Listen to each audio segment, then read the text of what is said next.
Hello friend, UGC ने एक proposal भेजा है जिसमें ये बताया जा रहा है कि नीट एंट्रेंस एग्ज़ामिनेशन और जेईई एग्ज़ामिनेशन को ब्लेंड करके एक एग्ज़ामिनेशन लिया जाएगा। थोड़ा सा हम लोग इसको समझ लेते हैं कि अगर नीट एंट्रेंस एग्ज़ामिनेशन और जेईई एग्ज़ामिनेशन को एक साथ लिया जाएगा तो इसके क्या नेगेटिव पॉइंट होंगे और क्या पॉजिटिव पॉइंट होंगे। अगर सुपरफिशियल तौर पे बात किया जाए तो इससे ये पता चलता है कि अगर जी एग्ज़ामिनेशन और नीट एग्ज़ामिनेशन को ब्लेंड करके एक एग्ज़ामिनेशन का कोई प्रपोज़ल है और उसको पास कर दिया जा रहा है तो इसकी नेगेटिव इम्पैक्ट थोड़े कम हैं, लेकिन पॉजिटिव इम्पैक्ट बहुत ज़्यादा हैं कैंडिडेट पे। अभी चूँकि ये न्यूज़ बहुत ज़्यादा रिसेंट है, इसलिए कैंडिडेट थोड़े से समझ नहीं पा रहे हैं और उनके बीच में पैनिक सा सिचुएशन है। But if you will analyse minutely then आपको पता चलेगा कि लॉन्ग टर्म में इसके बहुत ज़्यादा बेनिफिट हैं।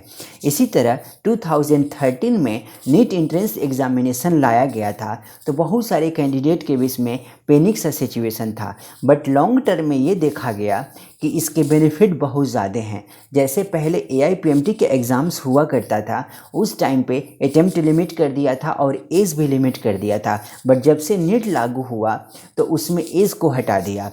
तो आप दे सकते हो, कई अटेम्प्ट आप दे सकते हो और अपने चाहे आपका अटेम्प्ट बचा है या नहीं बचा है, अनलिमिटेड अटेम्प्ट है और उस अपने स्कोर के बदौलत आप किसी भी कॉलेजेस में एडमिशन ले सकते हो, चाहे एम्स ही क्यों नहीं हो। तो अभी जो नया प्रपोज़ल आया है नीट एग्ज़ामिनेशन और जी एग्ज़ामिनेशन को मर्ज करके, इसमें ऐसा बताया जा रहा है कि फ़िज़िक्स केमिस्ट्री इंजीनियरिंग के लिए भी और फिजिक्स केमिस्ट्री मेडिकल के लिए भी ये दोनों कॉमन होगा और मैथमेटिक्स और बायोलॉजी ये दो सब्जेक्ट्स होंगे। अगर आप एग्ज़ामिनेशन में अपीयर होते हो, अगर आप फिजिक्स केमिस्ट्री बायोलॉजी से एग्ज़ाम्स लिखते हो या कोई कैंडिडेट अगर फिजिक्स केमिस्ट्री मैथमेटिक्स से एग्ज़ाम लिखता है तो मैथमेटिक्स वाले इंजीनियरिंग डिपार्टमेंट में जाएगा, यानी कि इंजीनियरिंग के फील्ड में, और बायोलॉजी वाले मेडिकल के फील्ड में जाएगा। वैसा कैंडिडेट जो दोनों में एग्ज़ाम्स देना चाहता है उसके लिए भी इसमें स्पेसिफिक स्पेस है कि वो कब दे सकता है। अच्छा, इस एग्ज़ामिनेशन में approximate more than 42 lakh candidate appear होंगे।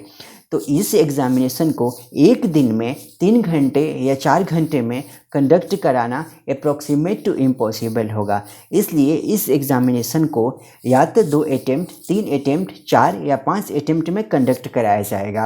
आपको एक बार सेंटर बता दिया जाएगा और पूरे साल भर वो सेंटर वैलिड रहेगा। आप उसी सेंटर पर जाके 2-3 बार एग्ज़ाम्स आप दे सकते हो। अगर आपको इंजीनियरिंग में जाना है तो आप चले जाओ, अगर आपको मेडिकल में जाना है तो आप जाओ, अगर ये दोनों में नहीं जाना है तो उस स्कोर के बदौलत आप किसी दूसरे फील्ड में भी जा सकते हो। तो अगर लॉन्ग टर्म में आप देखोगे तो इसके बेनिफिट बहुत ज़्यादा हैं, यानी कि पॉजिटिव पॉइंट बहुत ज़्यादा हैं और नेगेटिव बहुत कम है। इसलिए पैनिक होने की ज़्यादा ज़रूरत नहीं है। वेट एंड वॉच, अभी ये प्रपोज़ल है, देखो कब तक ये लागू होता है।